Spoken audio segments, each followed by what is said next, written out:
नमस्कार. मी ॲडव्होकेट विशाल मोहिते, विमर्श विथ विशालमध्ये आपल्या सर्वांचं मी स्वागत करतो. फॉर्म भरण्याची घाई सर्व उमेदवारांना झालेली आहे. तिकीटही बऱ्याच जणांना मिळालेलं आहे. आणि फॉर्म भरताना काही गमती जयंती ज्या माझ्या डोळ्यासमोर आल्या त्या तुमच्यासमोर मांडणार आहे. या पलूस कडेगावचे आमदार विश्वजित कदम हे सुद्धा फॉर्म भरण्यास आज गेले होते. आणि फॉर्म भरल्यानंतर त्यांनी एक रॅली काढली. रॅलीनंतर रॅलीला एक संबोधन झालं आणि ते संबोधन मला एवढं हास्यास्पद वाटलं की मला कीव आली त्या संबोधनाची. ते संबोधन मला मॅच्युअर्ड वाटलं नाही. आणि विशेष म्हणजे असं ते म्हणतात की त्यांनी हा फॉर्म महाविकास आघाडी म्हणून भरलेला आहे. परंतु महाविकास आघाडीचा काँग्रेस सोडून कुठलाही बडा नेता सदर या फॉर्म भरण्यास हजर नव्हता. हजर असेल तरी कसा? कारण की लोकसभेमध्ये जे घडलं, ज्याला काही लोक सांगली पॅटर्न असं म्हणतात, मुळात तुमच्या दृष्टीने सांगली पॅटर्न असेल हो, पण लोकांच्या दृष्टीने पाठीत खंजीर खुपसणारा पॅटर्न झालेला आहे. त्यामुळे कदाचित शिवसैनिक तुमच्या बरोबर नव्हते. आणि शिवसैनिक नव्हते हे ठीक आहे, परंतु त्या ठिकाणी प्रकर्षाने असं जाणवलं की तुमच्या संपूर्ण त्या रॅलीमध्ये किंवा फॉर्म भरताना तुमच्या गळ्याच्या पट्ट्या ज्या असतात त्यामध्ये शिवसेना गटाचा उद्धव बाळासाहेब ठाकरे यांचा भगवा ध्वज किंवा भगवा गमछा तुमच्या गळ्यात नव्हता. हे झालं ते चंद्रहार पाटलांना तुम्ही मागच्या वेळी जे काही केलं असेल त्या संदर्भात. परंतु अरुण अण्णा लाड हे आले नाहीत याचा उल्लेख तुम्ही तुमच्या भाषणामध्ये प्रकर्षाने केला. अण्णा लाड आले नाहीत, तुम्ही त्यांना बोलवायला गेला होता, त्यांनी सांगितलं आदेश आले नाहीत. कदाचित अजूनही विश्वजित साहेब तुमच्यावरती अरुण अण्णांचा विश्वास तेवढा नसावा म्हणून ते आले नसतील बरं का. कारण की मागे एका व्हिडिओमध्ये मी सांगितलं होतं कशा प्रकारे तुम्ही वागणूक दिली अरुण अण्णा लाड यांना. तुम्ही सांगितलं माझं 55-60 हजार मतदान आहे, परंतु ते कधीही कोणाला गृहीत तुम्ही धरू नका. मतदारांना तर मुळीच नाही, कारण की पलूस कडेगावची जनता हुशार आहे. 3 वेळा भाकरी पलटी झालेली आहे बरं का. त्यामुळे मतदारांना गृहीत धरणं सोडा. त्यामुळे अरुण अण्णा नसल्यामुळे साहजिकच शरद पवार गटाचे तुतारीचं चिन्ह असेल तेही तुमच्या त्या सगळ्या प्रचार दौऱ्यामध्ये किंवा रॅलीमध्ये नव्हतं, फॉर्म भरताना नव्हतं. आणि अजून एक म्हणजे मला वाटलं कदाचित तुमच्याबरोबर गवई गट आहे रिपब्लिकन पार्टी ऑफ इंडियाचा, तसा निळा गमछाही तुमच्या गळ्यात असेल, पण तो निळा गमछाही तुमच्या गळ्यात नव्हता. म्हणजे कॉन्फिडन्स असावा, पण विश्वजित साहेब ओव्हर कॉन्फिडन्स नसावा. महाविकास आघाडीला तुम्ही घेऊन चालावं असं तुम्हीच म्हणताय, मी चालतोय, पण तुम्ही त्यांना घेऊन चालला नाही ह्याचं स्पष्ट चित्र आणि तुमच्या मनातली खंत तुम्ही बोलून दाखवली. कदाचित तुम्हाला वाटलं असेल की यांचा काय फरक पडतोय, हे नाही आलं तर काय फरक पडलाय, परंतु त्यांची ताकद जरी कमी असेल तरी आज त्यांचं काम वाढतंय. त्यांना तुम्ही नेग्लेक्ट करून चालणार नाही. पूर्ण भाषणामध्ये तुम्ही भावनिक आवाहन केलं, हरकत नाही, परंतु एक अजून प्रकर्षानं जाणवलं की या संपूर्ण त्या फॉर्म भरण्याच्या प्रोसेसमध्ये तुमच्याबरोबर साधारणपणे वयस्क माणसं होती. तरुणांचा अभाव त्या संपूर्ण रॅलीमध्ये दिसला. आणि कदाचित तुम्ही माझा व्हिडिओ पाहिला असेल म्हणून तुम्ही यशवंतराव चव्हाणांच्या स्मारकालाही भेट दिली, त्याबद्दल मी तुमचे आभार मानतो. निदान आपल्या पूर्वश्रमीच्या काँग्रेसजनांना तुम्ही आठवला, त्यांची आठवण काढली आणि तुम्ही त्यांचं दर्शन घेण्यासाठी गेला. परंतु ज्या स्मारकाचा प्रश्न अजून ज्वलंत आहे, ज्वाज्वल्य आहे. भाषणामध्ये तुम्ही म्हणला अजून बरेच प्रश्न आहेत जे मला समजले नाहीत. हो, जेव्हा माणूस मतदारसंघात राहतो ना तेव्हा त्याला प्रश्न समजतात. हेलिकॉप्टरचंही छान उदाहरण दिलं तुम्ही, धोनीच्या हेलिकॉप्टर शॉटसारखं, पण ते लोकांना रुजणार नाही. जळगावच्या एका कार्यकर्त्याला लग्नाला हेलिकॉप्टर गेला, अहो तो विषय नाही आहेच कार्यकर्त्यांचा. तुम्ही ग्रामीण ढब समजून घ्या. ग्रामीण भाषेत त्याचा म्हणण्याचा असा उद्देश होता की तुम्ही तुमचे पाय जमिनीवरती नाहीत. तुम्ही शब्दशः अर्थ घेतला का मी हेलिकॉप्टरवरून फिरतो म्हणून? पण कदाचित अजून बहुतेक तुमची नाळ कदाचित या मतदारसंघाशी अजून जोडली गेली नाही, असं यावरून सगळं अभिप्रेत होतं आहे. कारण की अजूनही तशा स्वरूपाचं मॅच्युअर्ड विधान आम्हाला भाषणामध्ये वाटलं नाही.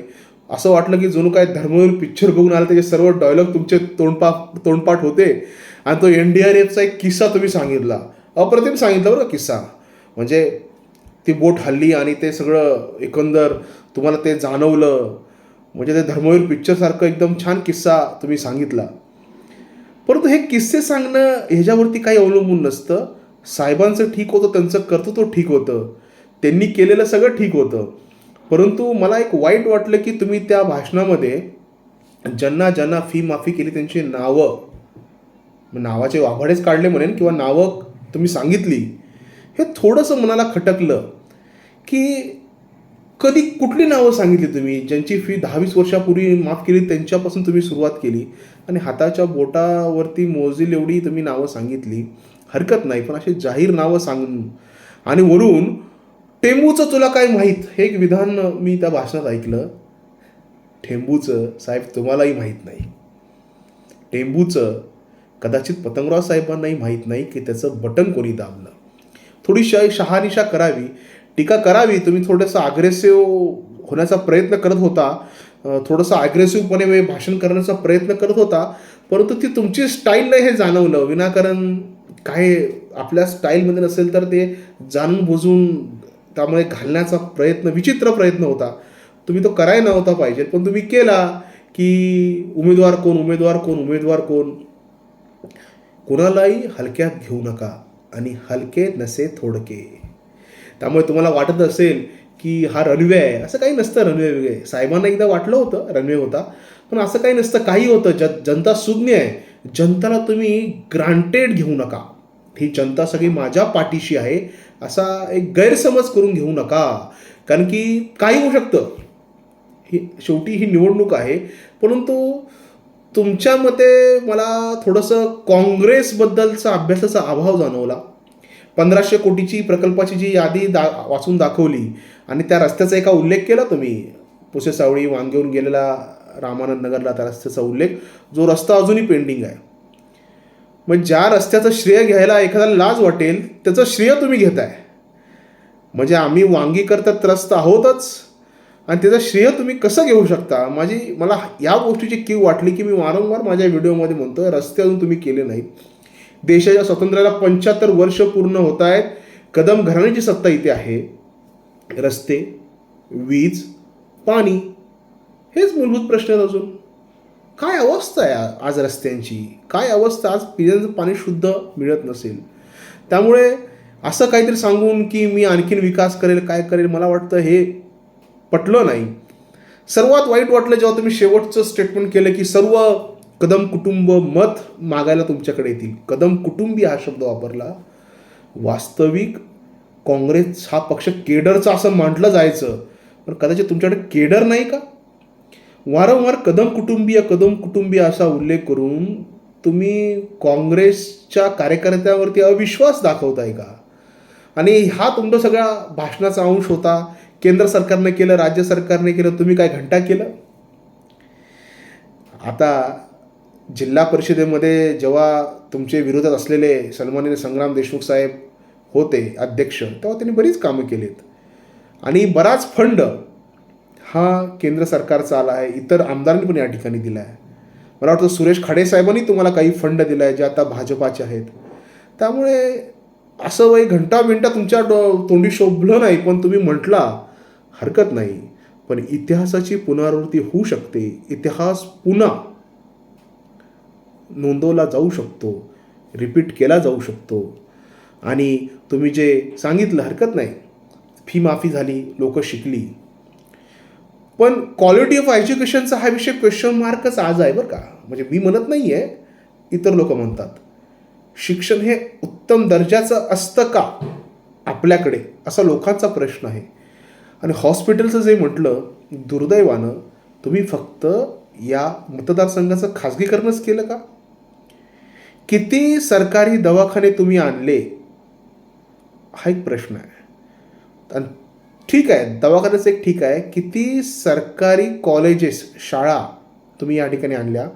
आजही आमच्या वांगी गावाच्या शाळेच्या माध्यमिक शाळेमध्ये छप्पर जे आहे ना ते डॅमेज आहे, फाटका आहे.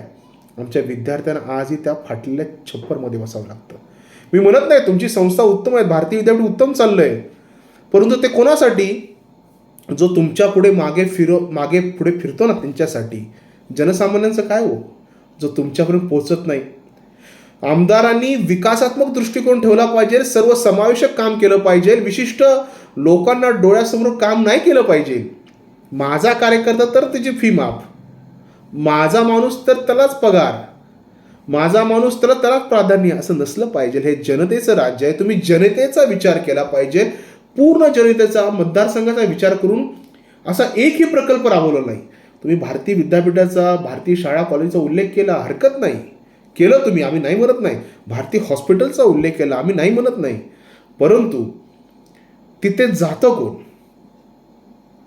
तिथे जाईपर्यंत लोक टिकतात का? आहे का? पलूस कडेगावमध्ये तरी भारतीय हॉस्पिटल आहे का? नाही कडेगावमध्ये. बरं, एखादं शासनाचं हॉस्पिटल तुम्ही का आणलं नाही सुसज्जचं, एक 100-200 खाटांचं हॉस्पिटल, जिथे कोणीही जाईल, कोणीही सामान्य माणूस गोरगरीब जाईल, जरा तुमच्या शिफारस पत्राची गरज पडणार नाही. तुम्ही हे काय केलंय? स्वतः अदानी अंबानी बनला आहात. तुमच्या शिफारशीशिवाय तो माणूस तुमच्यामध्ये ॲडमिटही होऊ शकत नाही, दाखलही होऊ शकत नाही, आणि कुठली फी माफी मिळणार नाही.